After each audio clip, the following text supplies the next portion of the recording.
Welcome back to the OHIO podcast, everybody. This is our Washington Huskies 2025 season preview extravaganza episode show. So, if you don't mind, everybody, you know the deal by now. Go ahead and smash that like button. Chris, do we have any of these by chance available behind you? We do. We've got I would say six maybe left. What are we selling them for? Those we were doing at 10 apiece, I believe, Eric. If you want one of these, jump on it now. Go to theohiopodcast.com. Head on over to the store link, not the merch link, the store link. Click on the store link. There you'll be able to order them from Chris. And if you are a member, you get free shipping. There's a special secret code for the members. If you don't have that code, Chris, they can email us. Yes, Email the and that show. code will be changing as we stock the store up. In August, we're going to be restocking the store, and I'm excited about that because I'm personally going down to a vendor to pick up some really cool Ohio State merchandise.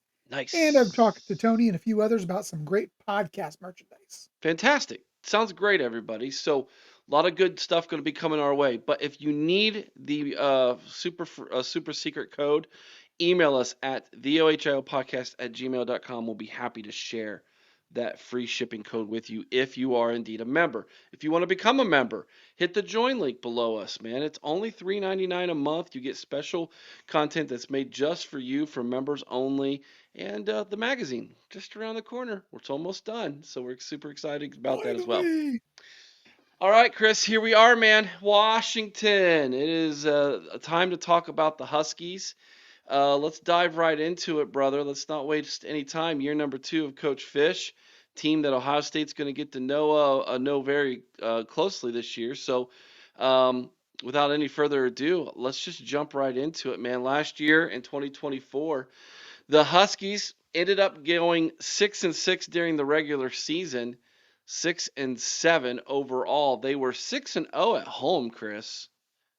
0-6 on the road last year. So the friendly confines, or I guess you could say they were 6-1 at home, I guess. I see the little L on it against Washington State there, but that was not a true home game. That Correct. game was played at where the Seahawks play, if I'm not mistaken. So, um, anyways, long story short, Washington has a 20-game home winning streak. We'll talk about that here in a little bit, but other than that, they struggle on the road. Vegas had them at 7.5 last year, Chris. We both had them at 7.5. We said take the under.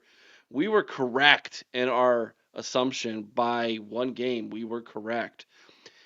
So Jed Fish enters year number 2 at 6-7 overall. He plays at Husky Stadium, where there's a 70,138 seat arena, you could say, stadium for the Huskies, who are 781 wins to 473 losses and 50 ties in their existence. And their bowl record is now 21 wins to 22 losses and 1 tie. They do have 18 conference championships to their name, Chris, but all of those are happening in the old defunct Pac 12. Yeah, this is a team, Eric. A lot of people are really sold on this team. Mm-hmm. I'm not. You know I'm what? not sold on Washington. I'm not sold on Jed Fish. Not yet. You're more sold on them than I am. Really. Yes, you I'll tell you are. what, I think they're a good team, not a great Yeah. team. I think they're a bowl team, but not Mm-hmm. an elite team that's going to make a playoff run. Um, they've got some good pieces, but they're still missing a lot. They're gonna take. They're gonna take another step this year forward. They'll be bowl eligible and be. I think they'll bust 500 this year. Yeah, I agree, but I don't think they're gonna be like their fans think they're gonna be. Well, If their that fans makes are sense. nuts, Eric. Well, they're. Hopeful. I like them. I like some of the Washington fans. However, for those of us who are, I guess you could say, getting used to the new Pac-12 additions to the Big Ten, Washington considers themselves a lot like the team up north considers themselves. They kind of have an elitist, uh, we're a better college feel. We're the school up north to Oregon's down south, and Oregon feels a lot like Ohio State does to them. So if you want to kind of understand the mindset and the concept of what Husky fans are like, they are very similar to the team up north. So I don't know if we I can handle two delusional, arrogant it's another bunch of reason to idiots. not like them, Chris, is what I'm getting at here. It's another reason to not like them. Um, so the Oregon fans I have talked to, they all say, yeah, that's how they are. And the Washington fans who I've gotten to know, they're not nearly as bad as the team up north fans. But when it comes to Oregon, oh yeah, they treat them like the how the maize and blue fans try to treat us. I can tell you're not liking this conversation at all. Anytime you bring up the scum, it just puts me in a bad mood, Eric. Understandable. 100%. I understand. But so let's talk Huskies, man. Let's talk Yeah. Huskies. All right. So Uh, we're gonna dive into this conversation I have with the Neighborhood Husky. He is a part of the Sound the Siren podcast, our sister podcast over at the College Huddle. It is a great interview. I had a lot of fun. He's a really good guy. I enjoyed meeting him and discussing Husky football with him. But as you all are going to find out, they expect to beat us. They think they're going to win that game. So here we go.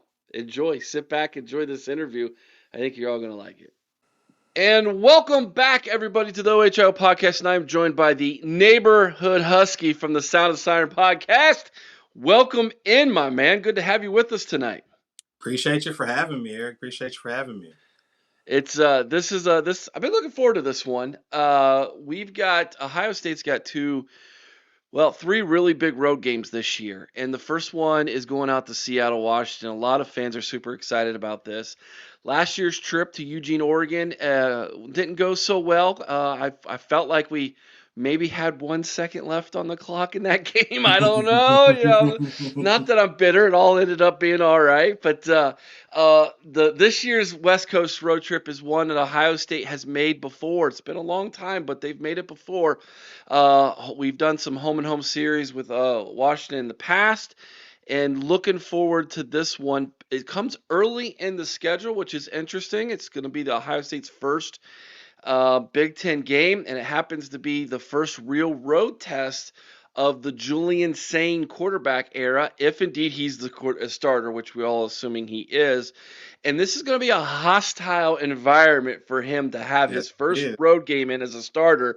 For people who are unfamiliar with the environment that you Husky fans present for your home team, tell everybody about your stadium and how loud it absolutely can get there.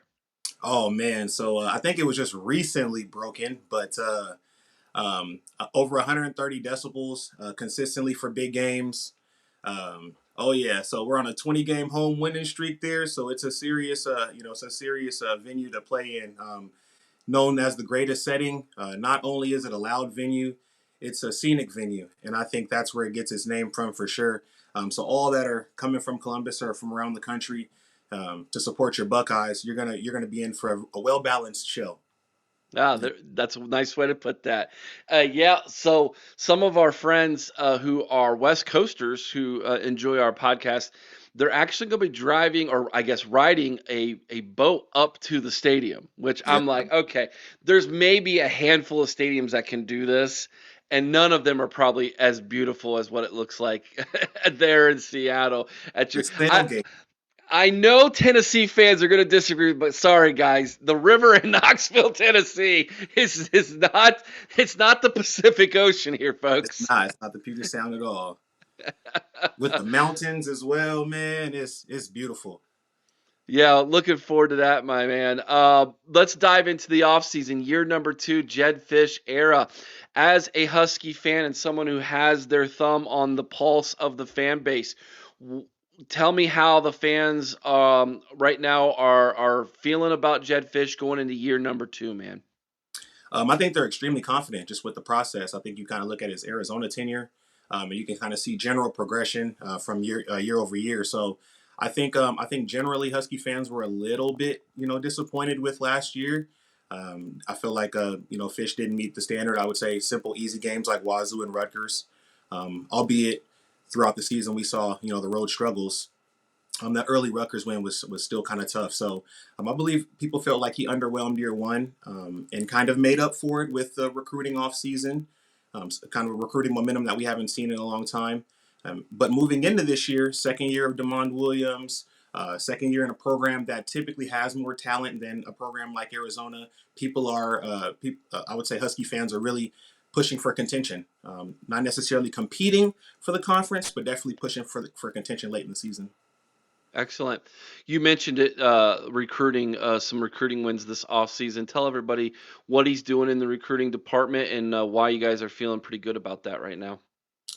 Without like mentioning any names, I would just say that like just generally speaking, University of Washington, whenever they were competing with blue blood teams on the recruiting trail, they would typically kind of come up short. They tend to have like USC wins or Notre Dame wins under Chris Peterson, but when you're competing with we got Marcus Harris last year away from Oklahoma. That's a random win that we haven't had in a while. We got some wins over Michigan. We got some wins over Oregon now. So we're starting to see like wins over schools that we typically haven't before. We're starting to pop up in top threes, top five, top eights of high profile recruits, which just wasn't a thing even under Chris Peterson. So that just says that relationships are kind of being built a little different. We're also expanding kind of our pipelines in geography as well, snagging some kids from Midwest, Florida, et cetera. So super cool to kind of see the momentum trend up for sure. Whenever you mention any win over Michigan, Ohio State fans' ears perk up and they like that. So that's you know who you're placating to, my man. I like it. I Got you, like man. it. Um, what do Husky fans think about Kalen DeBoer? What's interesting? I can say I have my own personal opinions, but I think generally, I think Husky fans aren't fans of him. Just maybe within the way he left, and then kind of not immediately apologizing, just kind of gutting the program. But then also within gutting the program, not recruiting, so not leaving your next coach with, kind of a plate to eat off of, as Chris Peterson kind of and Jimmy Lake kind of left for him. So I think that was more the frustration of you won on the field, you did great on the field, unprecedented results in year one and two, but you didn't really do much off the field. So I think a lot of people dislike him. He comes up here to support his daughter, and there's troll posts and things like that. So there's a genuine like negative sentiment. I personally don't mind it. You kind of put us back on the national stage. Jed Fish wouldn't have the momentum to on the recruiting show that if you didn't have those wins. So I personally don't mind, man. Take on the biggest and best challenges. We all would, So Yeah. So DeBoer's daughter, is she go to college there? yeah, she Oh, I she didn't was know a that. freshman on the softball team, and I think she might have led all freshmen in home runs in the country. So yeah, she was actually a high level player. Yeah, So she stayed. She didn't. yeah, she stayed, man. So he came up maybe once or twice, and people didn't haggle him in real life, but they took pictures and decided to make jokes and stuff. So That's the era in which we live in these days, unfortunately. But that's tell the truth. that's how it is, man. That's the way it is. So, all right, off season, uh, good in recruiting. Year 2, some, um, I guess you could say some enthusiasm, some anticipation. Um, kind of over a little bit of the DeBoer loss, all in on Jed Fish. All of that seems really, really positive. Is there any negative this off season? Anything that's popped up negatively that fans have maybe talked about or stories or anything? Because right now you're giving me all this positive. Yeah. I would Okay. say specifically in recruiting, a lot of fans are concerned about edge recruiting. Okay. So you might have a guy that develops very well in Jason Calfusi, but there is a little bit of concern about who he can kind of pull.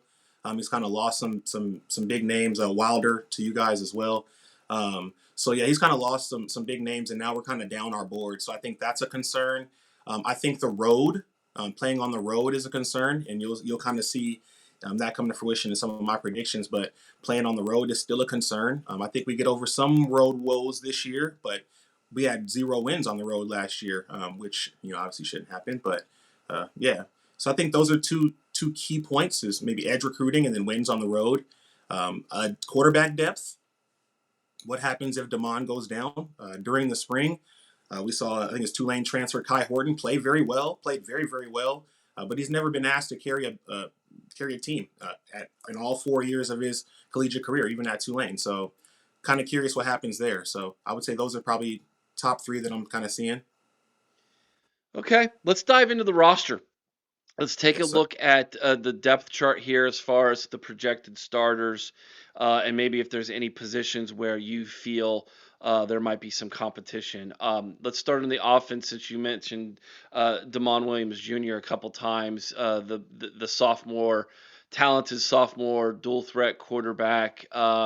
Very good, very impressive freshman year last year. I remember turning TV on a couple times. Of course, I was watching when you guys took down the Maize and Blue last year at home, and was cheering you guys on. 82 completions, 105 attempts, 944 yards, 8 touchdowns, 1 interception, 282 rushing yards, 2 rushing touchdowns. What I want to highlight is the fact that he had a 78.1 completion percentage, very good for a true freshman, plus 8 touchdowns to only 1 interception. The dude knew how to take care of the football, which is something that is you just don't see with freshmen or first time starting quarterbacks. A lot to be excited about. How has Jed Fish built this team around this talented quarterback?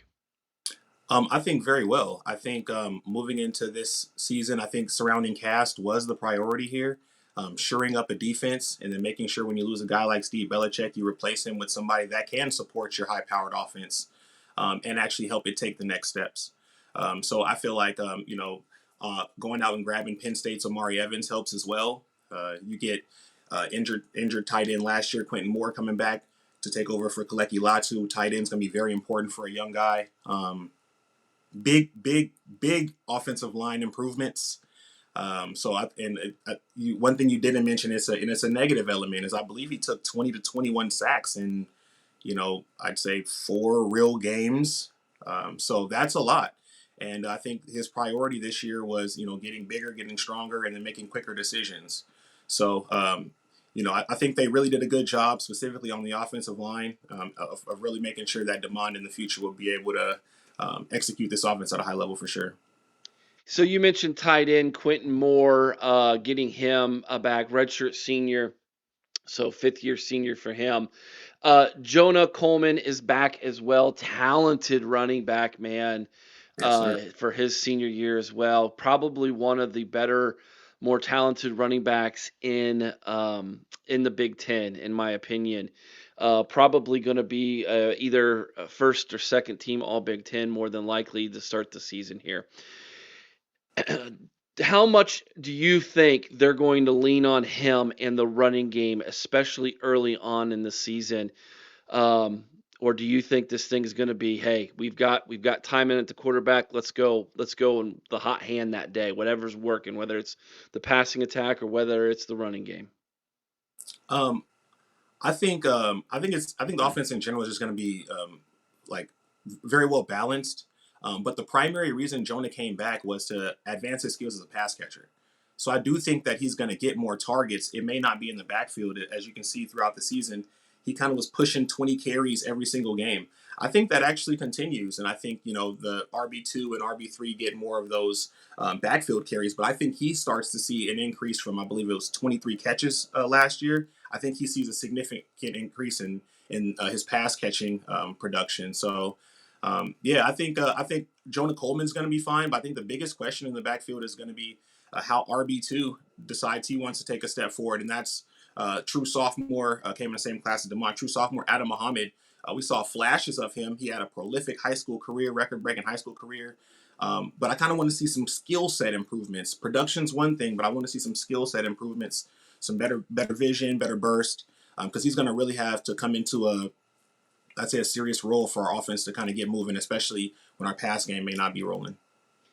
Yeah, you mentioned Muhammad, Jordan Washington, a pair of true freshmen as well in that backfield in Quad Carr and Julian McMahon. Um, Unless it's Cade Carr, I guess probably is how he actually I pronounces think it's it. Quaid. Is it Quade? Okay. Yeah, Quaid Carr. Let's move over to the wide receiver position. Denzel Yes, Boston. sir. You mentioned Amari Evans as well from Penn State is going to be there in the receiving core, and Kevin Green Jr., redshirt junior as well. Do you think that that's going to be the three, or am I missing any names that might be getting some significant playing time here? I think that's going to be the three to begin. But we're once again talking about one of the deepest rooms on the team, if not the deepest, and that's including the true freshman class, where you're going to have contributors as well. So I think you see a significant rotation there. And if you kind of look throughout Jed's tenure, he can kind of feature wide receiver 1, and 2 and 3 can also kind of feed into some production. So I think you're going to just see a lean into Denzel Boston, and then a bunch of personnel groupings to more so create matchups based on our talent there. Because Amari Evans obviously has a pretty popular skill set. Just kind of do what Giles Jackson maybe did last year, take the top off the defense. And I think you're going to have maybe 2 or 3 guys kind of manipulate the middle of the field. So that being Rashid Williams, Audric Harris, and then a pair of true freshmen, Chris Lawson and Raiden Vines Bright. Bright, who you can see in the spring game, kind of went crazy. So you can kind of see the skill set there if you want to kind of revisit maybe movement skills and things like that. But it's going to be a host of 5 to 6 players kind of eating on that offense or from receiver position. All right, so some of the reading I've done on Washington seems like there might be a little bit of a concern about the offensive line. Yes. You did bring in 2 transfers from pretty significant schools. Carver Willis, I believe he came from Kansas State, I believe. Yep. Yeah, and then you had the big boy from Oklahoma there, Hatchett. Mm-hmm. So you got a couple, I would say, big name kids, big recruits who coming from some big schools there, and then you got the homegrown talent. Kind of walk me through what everybody's talking about on who make the starting 5B on that offensive line, and why am I reading concern about this offensive line? You're definitely reading concern because it was arguably the worst offensive line in the Big Ten last year. And when you go out and only grab 2 players, one in which was on your team prior and simply went to Oklahoma for 1 year and came back, but he wasn't even a starter here, you still have some of that. Well, if you were the worst offensive line, didn't go out and get much other than Carver Willis, where was the tangible improvement? But I would say the improvement is simply having a full offseason. With a gutted offensive line for Jed when he first got there. There were 7 offensive linemen available last spring. You can't run real reps. You can't get guys in shape without risking of injury. And 2 or 3 starters came in the summer and in the fall, so you couldn't really get serious reps all offseason. You throw an offensive line together that's not physically in shape, doesn't have any chemistry, and you get the result that you get. You now go into this spring with 17 offensive linemen. You can get real reps. And they're not small guys, right? So you can get real reps this offseason. The starters are healthy. Starters are already on campus.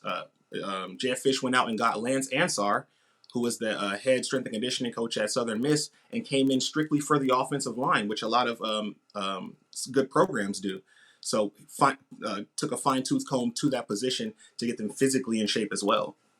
So I would say prioritizing the development, the physical development of that room is going to be what makes them one of the most improved rooms in the big, in my opinion. Is it safe to say that the offense will go as far as this offensive line will go? Will take them? Yes, I would say that, absolutely. Okay, interesting. Yeah. Let's flip it over to the other side of the ball now. Let's talk about this defense. we'll start up front here. Again, a couple new names were brought in via the transfer portal to go with Isaiah Ward and Davis, the nose tackle, the redshirt sophomore there. You bring in, and I am terrible with the Hawaiian names, so I'm not. Me too, I'm just brother. gonna leave it to you, my Me man. too, brother. It took me 4 years to finally learn how to say JT Tumaluau correctly, and I still might not say it right. But you got the big defensive end from Arizona that comes over, for former Jedfish recruit coming over from Arizona, and then you also have as well another recruit coming in Ontario Thompson. Yes, sir. And he's coming in. It looks like from Western Michigan, so via Iowa first. So he's one of those guys that's Bouncing around. a journeyman, A you can say. journeyman. Yeah.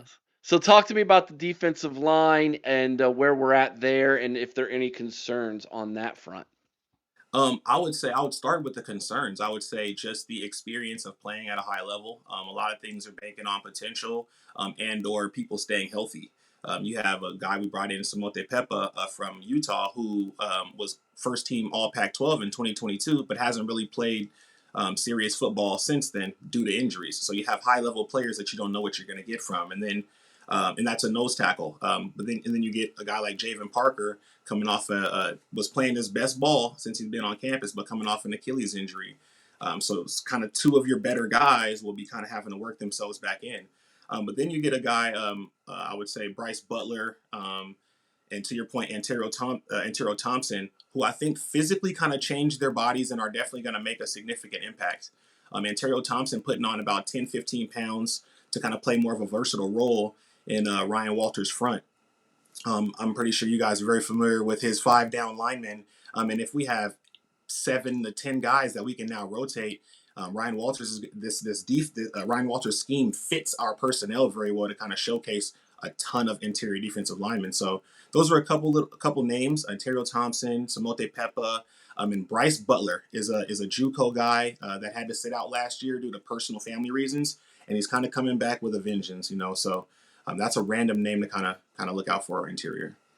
You brought up Ryan Walters' name. That's Mm-hmm. someone who we are very familiar with here on this podcast because we're good friends with the Purdue podcast guys. They join us all the time, and so they were super high on Walters when they got him, and after 2 years, things kind of fell apart there. But Agreed. people Yeah. might not remember this man was a highly sought after guy when he was the defensive coordinator at Illinois. Yeah. Produced some top talent there. I think you guys got a real good one in Walters. I think he is a phenomenal developer of talent, especially on the defensive back end. He Yep. that's where he really shines, I feel like. And so we're gonna get there in a second, but let's talk about the linebackers here again. Some new names, man, hitting the portal there at the linebacker room. Talk to me about where the depth is there and if there's any concerns about the middle of the defense. I'll start with concerns. You lose Alfonso Tupatala, who's 3+ year starter, 4+ year contributor. You lose Carson Bruner, 3+ year contributor, significant experience. And now we have new faces in that room who we didn't personally develop. So now we have to see how that manifests itself, and do they adopt, Washington's culture, which we didn't have to worry about. We have a dog defense that prioritizes linebackers. That's what we send. One of the positions we are famous for sending to the league. And you throw in X Alexander, a transfer from UCF, a kid from Washington, just kind of circling back. 2 year starter, 1st year starter at Idaho. I believe he was FCS All American. Goes to UCF, has comparable production. Now he's at UW for his true junior year. Buda Alukta, I believe, was a junior. Played 2 years at Washington State. Was their best linebacker. So you have 2 guys who come with high pedigree and high production, but we haven't seen them in the purple and gold. So super curious about that.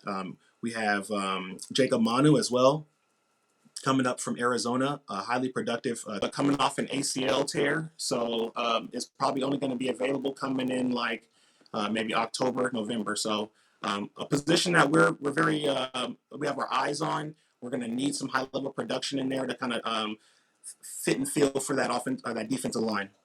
All right, Yes, sir. let's talk about the defensive backfield now. Again, this is Ryan Walters' cup of tea, man. This is where he excels.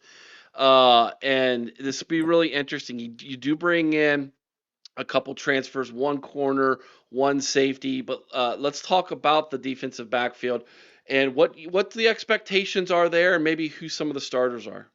Oh man, I would say like this is, yeah, Washington, you got some claims of DBU, West Coast DBU. So this is what we love talking about. Now I'll start once again with concerns. You have Takario Davis, Ephesians Prysock, who are P5 starters. Beyond that, what do you have? You have first-time contributors and a guy like Leroy Bryant, who is, comes in with 2 years of experience, and has some great special team experience, but we don't know what's there. But I would say what compensates for that lack of cornerback depth is the significant amount of safety depth. You went out and so you have incumbent starter Mikel Esteen coming in, fifth-year player.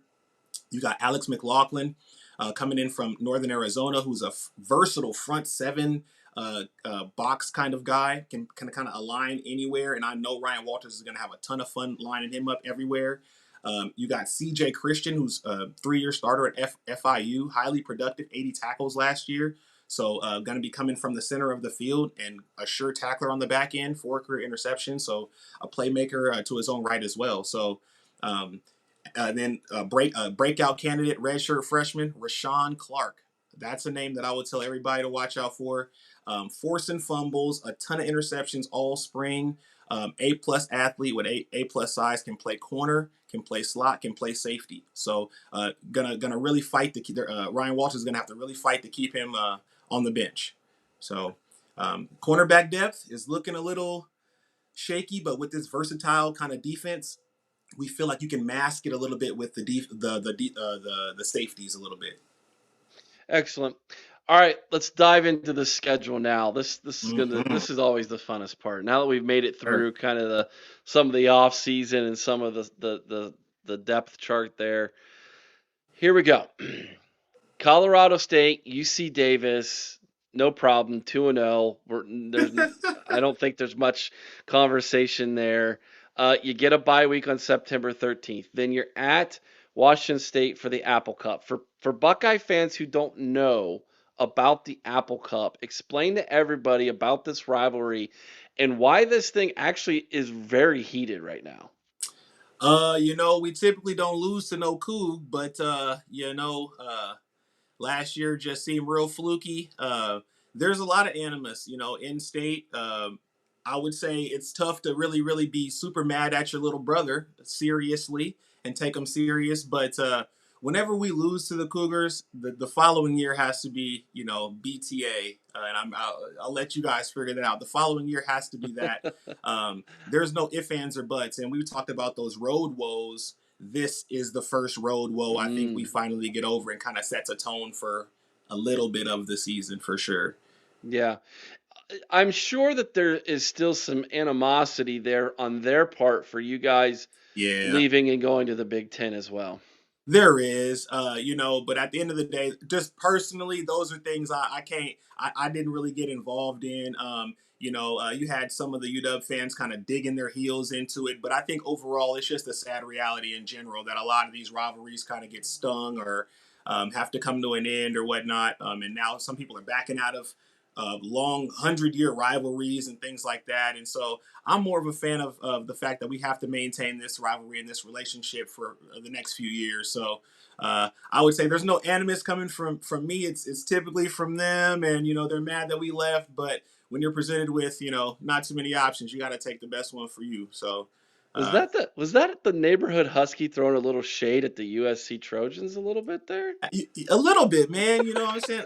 With all due respect, I do everything respectfully. Even my shade is respectful.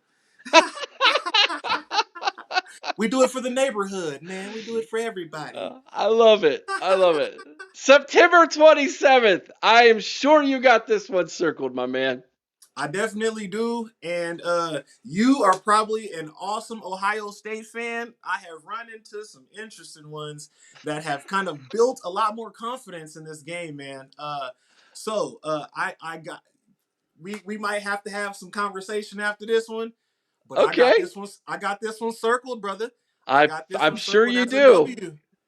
Oh, okay. Okay. I got it circled as a W, brother. Well, I think just kind of with that momentum of last year, and just the home field advantage. Also, too, a lot of people on Ohio State are coming into new roles. They've been put in as role players and they've contributed at a high level as role players, but for the first time in their careers, they're going to be asked to be that guy. And how mm-hmm. can they produce as that guy that early? I think Texas will be a great barometer in kind of seeing how they respond, just maybe to some adversity, or maybe if they blow them out, like how they respond to even winning, right? So I think Texas is going to play, seeing them is going to play a huge role into what our game looks like, but I think we can catch you guys slipping very early, underestimating some things, and just maybe not being so cohesive. But if we did revisit the matchup later in the season, or we were in Columbus, I think it would have been a very different outcome. Well, we will dive into this game the week of big time. I can promise you that we will have we'll have bells on all week long. It'll be fun. We'll have a preview with the Sound of Siren podcast. I'm sure we'll have one or two of them on ours and vice versa. It's going to be a huge game. It's one of those games, Yes. like I said at the beginning of this preview of the season preview here, where Ohio State fans are super excited about it. October 4th, you go to Maryland. You got to go across the country. That's going to be an easy. That's a business trip for you guys. I'm sorry. Agreed. Maryland's awful. You guys are going to crush them. Agreed. Rutgers then has to come across the country and visit you. If this game was in Piscataway, I might say, hey, this isn't Agreed. easy. It's also a revenge game for you guys, if I recall correctly. So, yeah, sure. Yeah, I think you guys should get the win there for that one. October 18th, a team you beat last year. A team we would like to see you beat this year in the big house.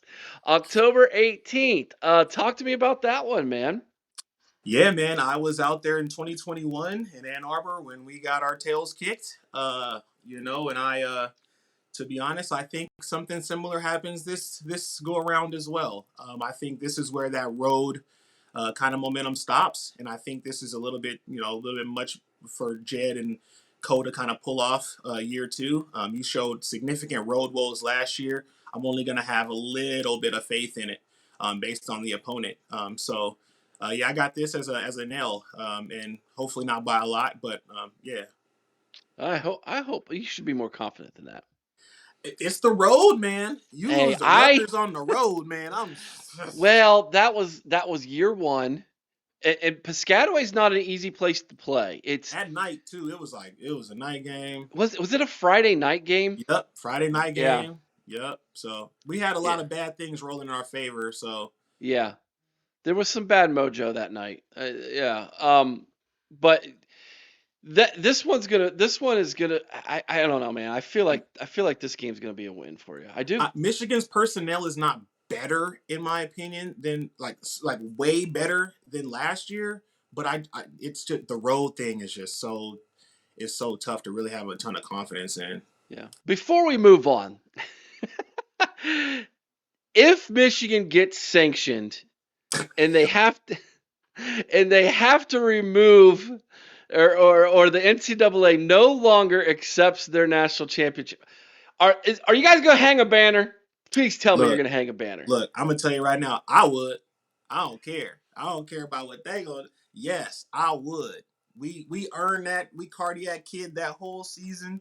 Yeah, man, look, yes, I'll take it. Hang it up.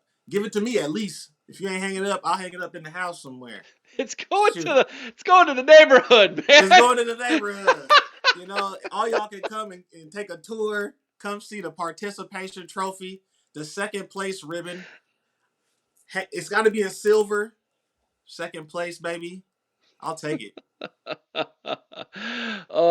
That's another reason why that game might be more interesting is if indeed the NCAA comes down hard. It might not be a great season in Ann Arbor.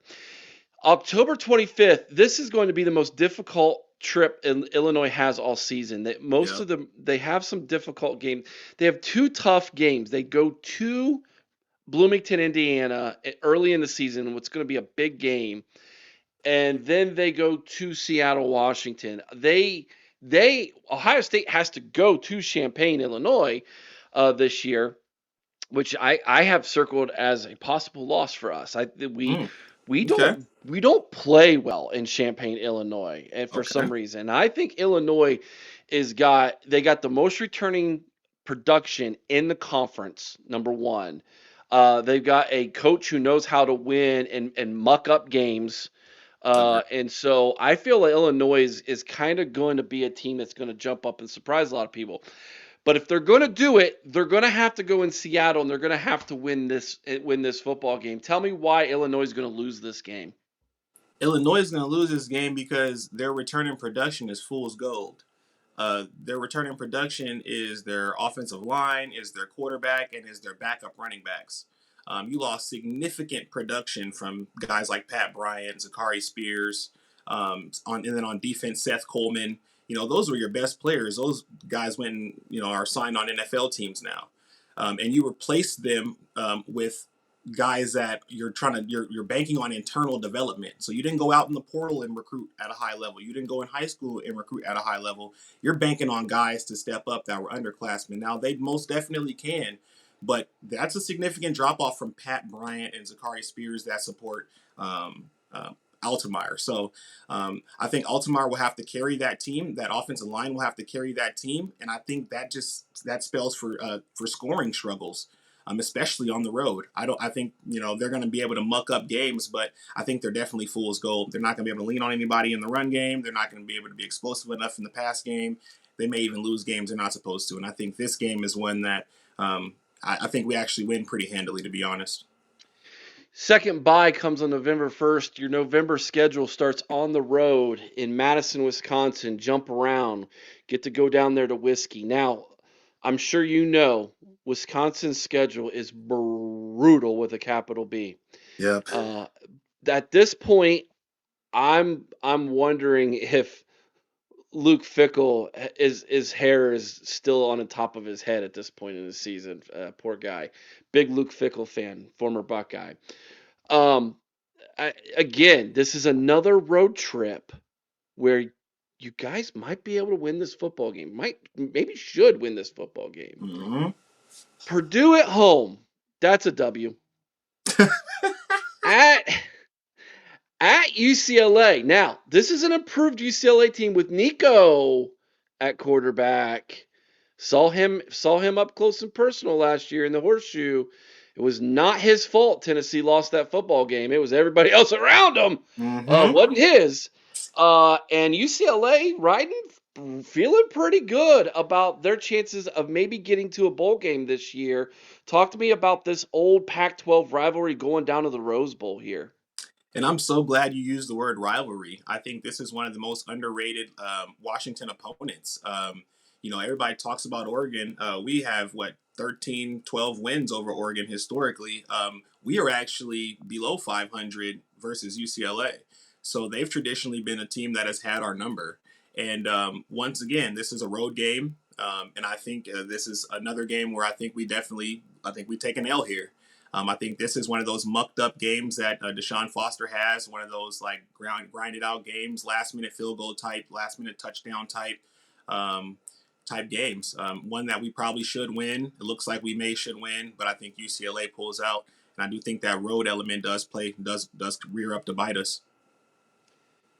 And then, of course, you finish the year off against your rival to the south, or as the team out west, as they want to be called these days to us.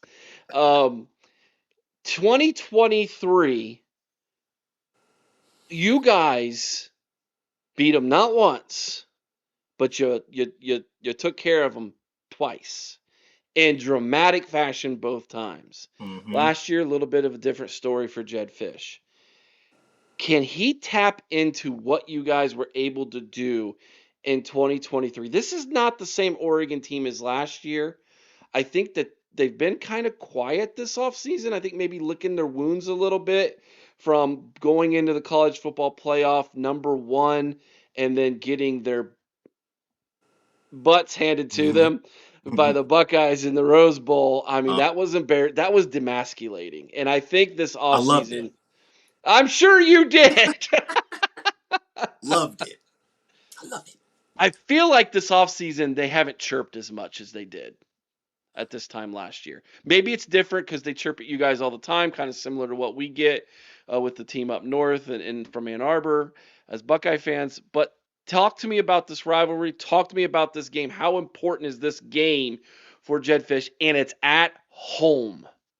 Man, I think at this point in the season, based on things that you've identified and I have, like you're kind of pushing for contention potentially with these last 2 weeks of the season.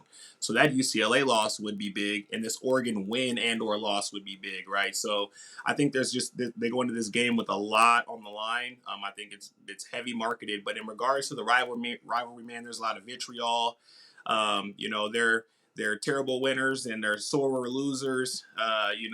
While I'm a Husky fan, I do think for the most part a lot of us are even keel, and having to deal with little brother jump around for baby victories is always a pain in the tail. But when they decide that they want to be good on the football field and spank us like they did last year, it definitely hurts and stings a little bit more. But I think this year, I think this game with a lot of things riding on it, I definitely think we pull this one out. I think I think they struggle. They're going to struggle this year on offense, being as efficient as they have been over the last 3 years. You've had significant experience at the quarterback position with Nix and with Gabriel, and then you go into a guy who essentially is going to be, his first year at the highest level, or competing, I guess, at the highest level, and having it all right on his shoulders. Also, you lose a guy like Evan Stewart. What receiver in that room has had to, put a Big Ten offense on their shoulders? Same with Mekhi Hughes at running back, has a ton of pedigree at Tulane, but has he put a Big Ten offense on his shoulders? So I think you have a lot of question marks on their offense.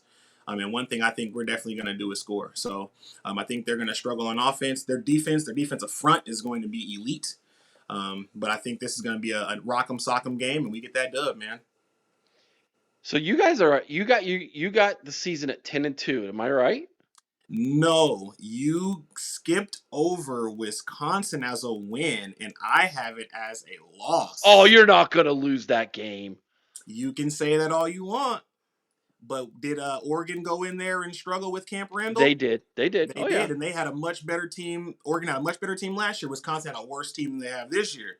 So once again, I think these environments are important. Last year we took on going to Rutgers, we had 47 players that had never suited up for the road. So this is still an infantile team in regards to winning on the road. A lot of people haven't even won on the road yet. So I think you still have a lot to prove there. So that's I told you at the beginning that I think that was going to be a theme that you were going to see in the schedule, is us still struggling on the road, especially later in the season when it matters. 9-3 is borderline CFP. Mm-hmm. Borderline. 10-2 gets you there. I agree. And I think if you had a win over Oregon that late in the season at 10-2, it gets you there. But that's why I also said the last 2 weeks of the season are really going to determine a lot.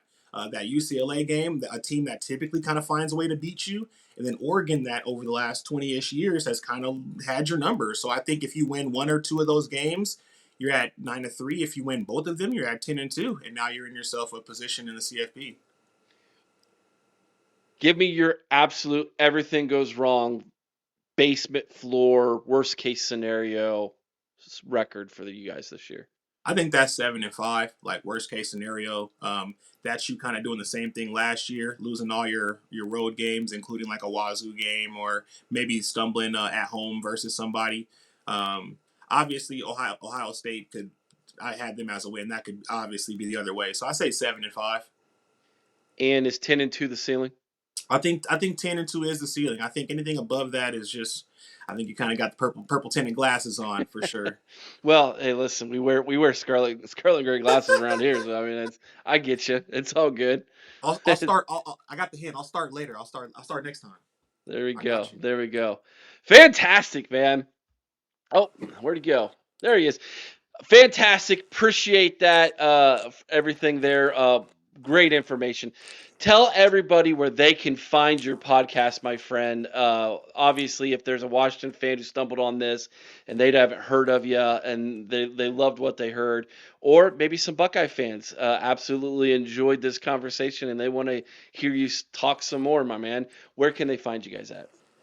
So on X at Sound the Siren, The contributors are at JCap, at Neighborhood, at Hood Husky, at Tugboat, at Johnny Tugboat. I can obviously clip some stuff when we post this or whatnot. But oh yeah, you can find us on Spotify. You can find us on YouTube, and I believe we're still on Apple Music. So Awesome. or Thank you Apple, so sorry. much, my friend. I appreciate you. We will be in touch come week, what is that? Week 5. Four, Game 4, week 5, right? game 4, week 5. We'll be there. Take Yes, care, my sir. man. Appreciate you. And we want to thank the Neighborhood Husky for being our special guest here for our Washington preview. Sister podcast, the Sound of Siren podcast on the College Huddle. Chris, it's another great reason why we are part of the College Huddle, the greatest college football podcasting community on the internet, hands down, by far, the most passionate fans of their schools from coast to coast. It's not even close. And that's why we're a part of it. And quite frankly, I enjoy it. Yeah, absolutely, Eric. We've the collaborations we've had with these guys from the College Huddle has just been amazing. It's made it so much better when we're doing these previews to be able to speak to somebody who's got that inside knowledge of the program they're talking about, because we can sit here and spout off stats, but we don't know the ins and outs. We don't know Hmm. the what's not on the stat sheet. So it's great Exactly. to be able to collaborate with guys like that. 100%, man. 100%. And you'll see Chris and I doing a whole lot more of this during the season. He and I will be guests on a lot of different podcasts in the College Huddle. And of course, we will have a lot of the College Huddle guests join us for collaborations for our season previews once we get into the season, Chris. That being said, it is time for you and I to break down the Huskies now that we know what the Neighborhood Husky thinks.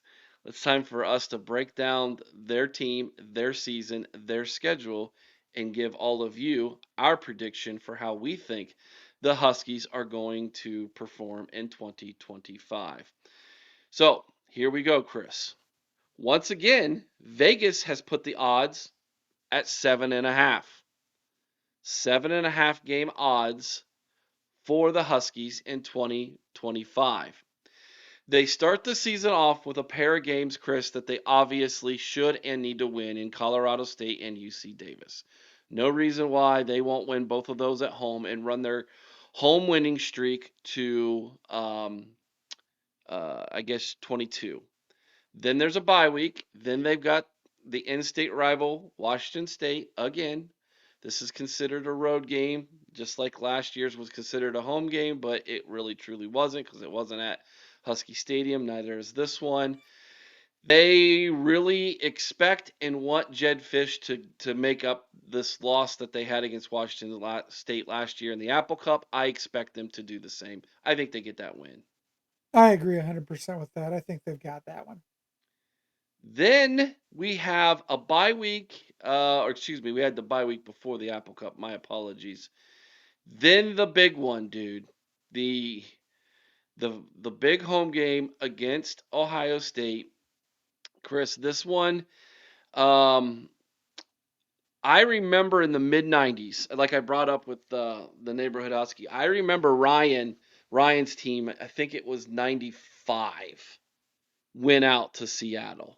Maybe it was Wasn't that the game '94. where he got the penalty? He got a personal foul, late hit. The yeah, one of his funniest It was a memories as fair a catch or Buckeye. something, and he cleaned the guy's clock, Oh, right? he drilled him. Yeah, biggest hit he's ever had in his life. He said. I was like, yeah, because the guy was just standing there. But anywho, I remember that game as a kid. We haven't been back to Seattle since then. There's actually a contingent of Ohio State fans out there. Mhm. Some of our listeners from there. I know that the alumni club that's out there flies our flag when at their watch parties, man. So yeah, huge opportunity for a lot of Ohio State fans to go back out to the West.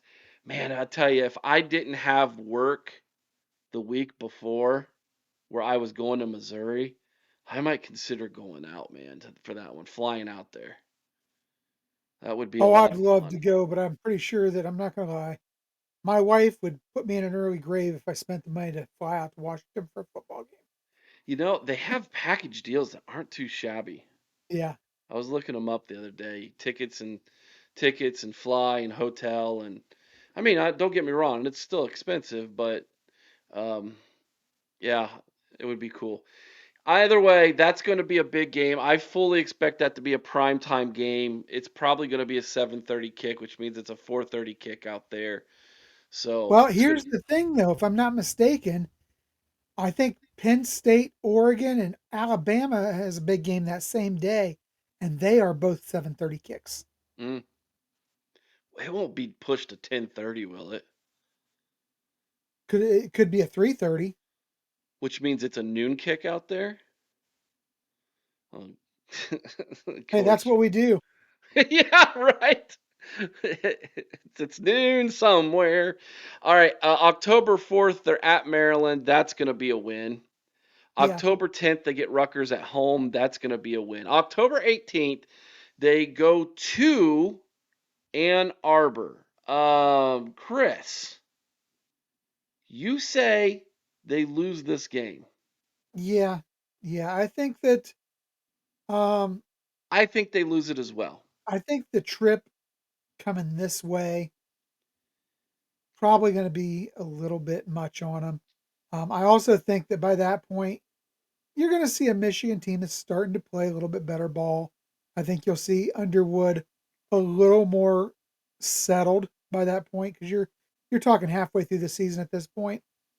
And even though I don't think a lot of Michigan's roster, they have a lot of talent there. I think talent wins out on the home field with that one. October 25th, they host Illinois. This is Illinois' most difficult road game of the season. I have them actually upsetting Illinois at home. Isn't an upset? I don't know. To me, it's an upset. I I have them getting I them have getting them them. beating Illinois at home as well. And here's a hot take. This is only Illinois', in my opinion, second loss on the season, and I don't think they lose another game after this one. I agree with you. All right. Then they get another bye, and then they're at Wisconsin. I actually agree with you. I have them losing this game at Wisconsin. Yeah, Wisconsin's a tough place to play. You know that's going to be a night game. Uh, I feel like it's going to be a raucous environment, and I just don't think that Washington's going to travel well with it. And they're Okay. coming off a big win and a bye, so Mm-hmm. At versus Purdue, that's a win. At UCLA, you said win. Chris, I have them losing this game. I think UCLA's improved, I think this is a but Nico trying to get UCLA to 6 wins type of game here. Very important game for I, UCLA. I could Plus, see as we that. learned from Neighborhood Husky, Washington does not play well in the Rose Bowl. It is a bad omen for them. Yeah, and honestly, I believe I have UCLA with 5 wins as they go into that game. As you were talking about, they'd be looking for their sixth win, and yeah, I still think I like Washington at UCLA. Okay, that's where we differ. We both have them losing to Oregon to finish the year off as well. Although they get that one at home, and Oregon has not beaten Washington at home in a while. So I believe Washington loses 2 home games this year. I believe they lose Ohio State and Oregon at home. I think I've got them going 7-5, 4-5 in the Big Ten. Chris, you've got them 8-4, 5-4 in the Big Ten. Yeah, yeah. And I think the big games for them, I think the key games for them, especially if they want to maintain their bowl eligibility, I really feel like they've got to have 1 out of 2 when you've got the Michigan and Illinois back to back. Got to get 1 out of 2 there. And you've got to get 1 out of 2 with UCLA and Oregon. I think other than that, the schedule takes care of itself because you're just more talented than most of the others.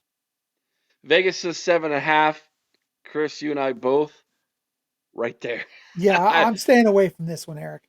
Yeah, I I am not think putting money down on this one because I think this one is just too close to call. I think Vegas has got this one nailed, man. I think they got this one nailed. I don't see any money there to be won very much. You're gonna have to get lucky again, like we were last year. Last year we were half a game lucky, and one of us is probably gonna be half a game lucky again. If we were to put money down, I am not though. I'm staying away from that one. No. So when you look at Ohio State, because we're looking at this from Ohio State's perspective, when you look at Ohio State, an important big game early in the year for Julian Sain. First Big Ten game on the road, Mhm. hostile environment, an environment that's going to feel to Ohio State fans very similar to what they felt last year at Autzen Stadium against the Ducks. That one I think happened 2 games later than this one, however. Um, so yeah, just a very important Can I game just for say it? Julian Sain. This Ohio game for State. Julian Sain is going to determine his season.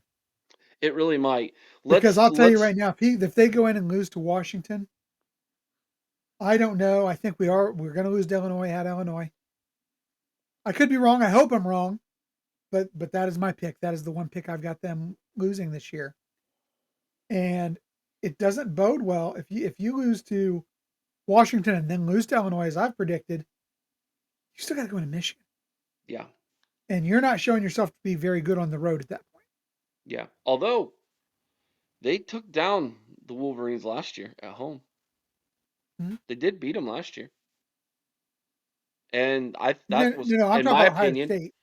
that was a much better uh losing squad than what I think they are this year. I think they have a better quarterback this year. They had a terrible quarterback last year, but Eric, I think that's still yet to be determined. you're correct. You're right about that. You're right about Just that. like Julian Sain is yet to be determined, Underwood is Okay, definitely yet to be determined.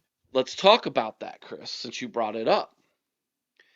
Let's hypothetically say Julian Sain loses game 1 against Texas to a more experienced, gamed Archie Manning But and he's the really not. Longhorns. He's only played a couple of But games just against trash, Eric. play the exercise with me. Okay.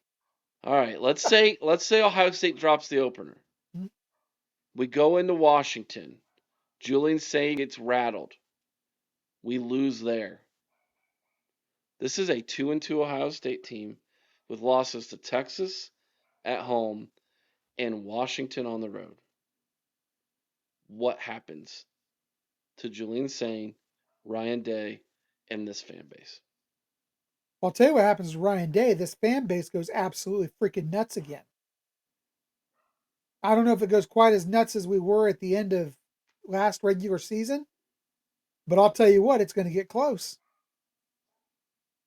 Um, Do you Julian realize the saying, do you realize the pressure on Julian Sain's shoulders right now? yeah, you know what? That's what it means to be a Buckeye. Every game is a big game when you play at Ohio State. You can't afford to not be at your best at all time because you're going to catch the criticism. You've been in the system for a year now. You were highly touted coming out of high school. You've had a year to work with Ryan Day.